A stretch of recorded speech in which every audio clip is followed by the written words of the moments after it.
I got a project that I've been not a big project, but the my it's like a wash bucket project where I got a ringer for like my I got a fake chamois. I got a ringer for it, and I got soaps and wax and buffing compounds and stuff, and like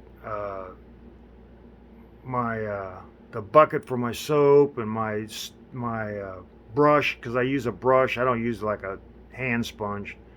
I use a brush to clean my to wash my pickup with. And I want to put all that stuff on a cart instead of having it scattered or stacked, or because you can just reel it out. Instead of having to grab this, that, and the other, you just reel out the cart in one movement. And right now I'm having to.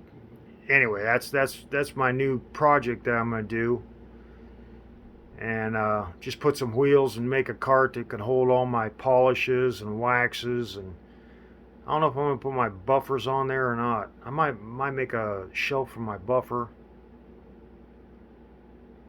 I don't know. I haven't got it all planned out. I just kind of in the mode of what I want to do, but I think that'd be better than having all that stuff stacked in different places. And even putting because you don't put waxes and all that stuff in a bucket. And because sometimes if it's a quick wash day, I won't even pour out the water, because I'll reuse, like, if it's good, if I put enough soap in there and the water's not dirty, I'll use it again. Like the next time I wash my pickup, I'll just use the same water instead of using soap and pouring out the soap. If it's not that dirty, people say, well, it'll scratch your. Nah, I don't think so.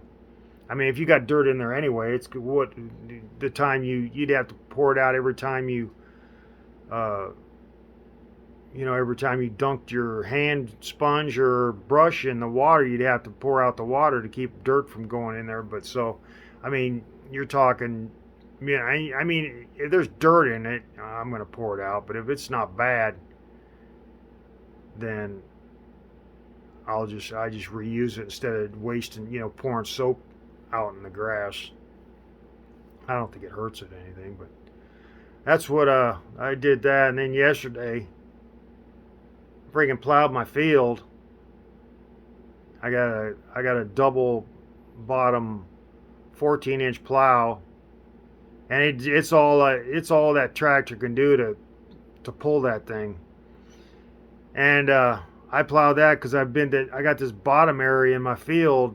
It's almost always wet, and finally it's been dry enough. I thought I got to get that plowed, so I plowed it, and then went out to disc it. Where you're supposed to let it, like get rained on and mellow everything out to break it up before you disc it. I mean, if you have a real heavy disc, you could do it like one of those big, like a real farm disc. All I got is like a 14-footer. If there's a high spot, and that's what I'm trying. I got all this stuff for. Is I got a disc to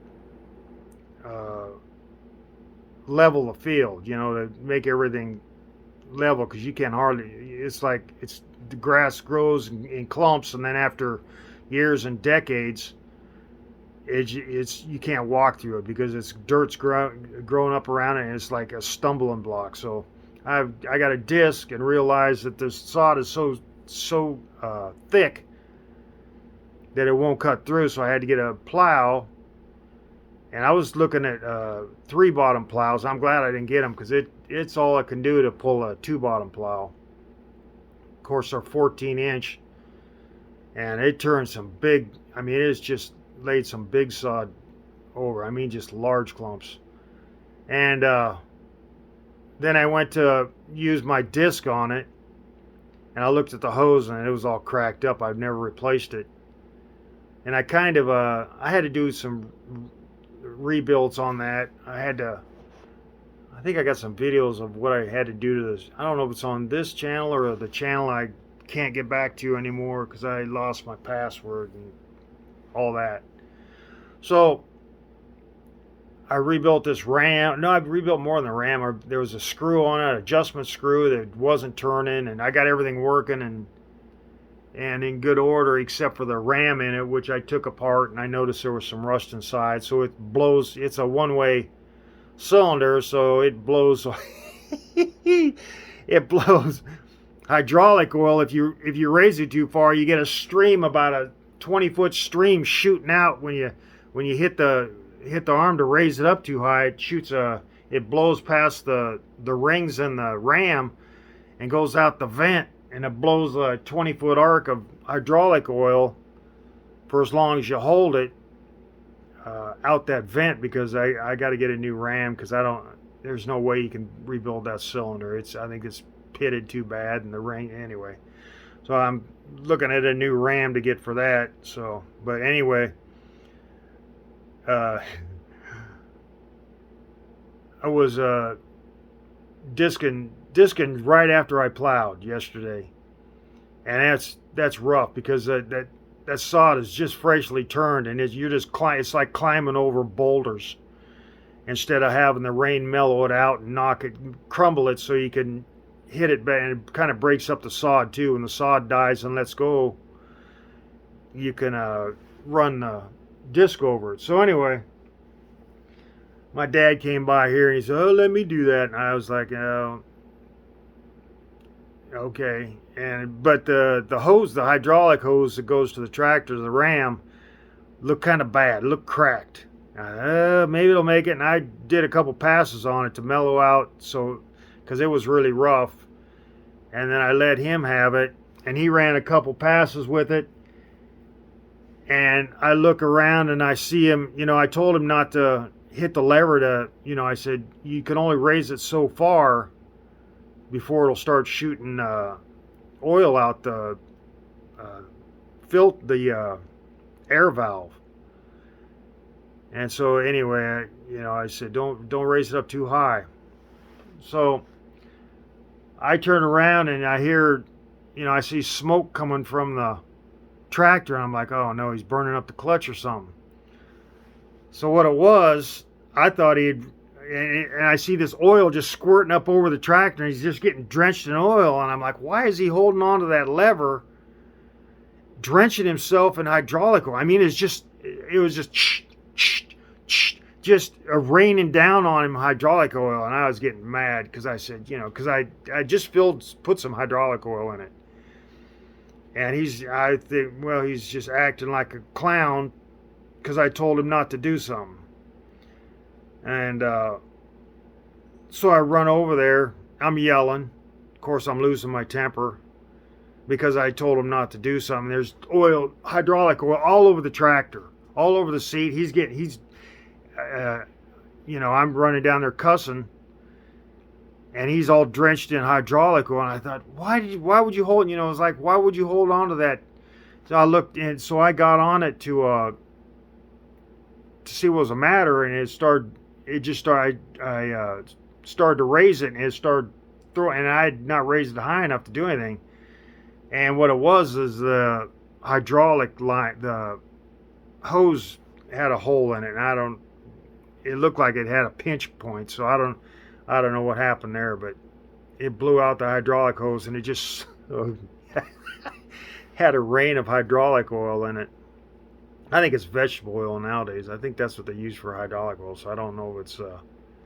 I don't think it's that bad. But so now I gotta get a new ram. I just got a new hose, and they went and did some running yesterday, because he felt I was cussing, and I said, oh, it's a hydraulic hose, and so I said, I got to get this fixed. So I took it off and I pulled the hose, and they ran down to this place to get a new hose, and I gave them the hose. I unhooked it, and I unhooked all the fittings on it, just the hose. And they ran it down to this farm supply store, and they brought back something. I think this was like a 1/2-inch hose. They brought back 3/4-inch hose with like 3/4-inch fittings, and I'm like, this isn't even close. And they was calling on the phone. They said, oh, they don't have the right length. It was like a 6-foot hose. They don't have the right length. We're gonna have to. I said, well, piece it. Don't. They said, well, they got this. And I said, well, piece it together. So they brought back 2 3-footers. There was 3/4 inch. I mean, the difference in them was like this to like to like this 3/4 inch. The fittings weren't the same size. The ID on the hose was massively different. I mean, you could tell everything was different. You just lay the hose next to each other, and it's like 3/4 inch hose to 1/2 inch hose. And it's like a massive difference. I said, how could somebody working in a farm store come up with this as a replacement? So they went today and they brought back they went to another place and brought back a single hose with the right size. But I was like, how's somebody working in a farm supply store, especially this is down in Indianola, and Indianola here is like, it's, farm country. I mean, Des Moines is surrounded by farm fields. That's what it is. I mean, there's influx. You come through town and there's places in town that still have farm fields that farmers go in there, and there might be a couple acres that they're going to plow in the town. It looks like an empty lot, but there'll be corn or something in there, or hay. But I mean, it's just a big farm town, which I think the Midwest is like that anyway. And all these big cities are surrounded by fields. They're just spreading out, and that's what they're doing here. But anyway, Indiana's big farm. Everybody down there knows. And working in a farm store, living in a farm area, and they get the wrong hoses. Like, that don't make no sense. Probably some city slicker from California that's never worked in the grape fields or anything. They're just from LA. No, I don't know where they're from. Anyway, so I was just kind of wondering that stuff. And no need to post this, but I will, because it's just something to talk about.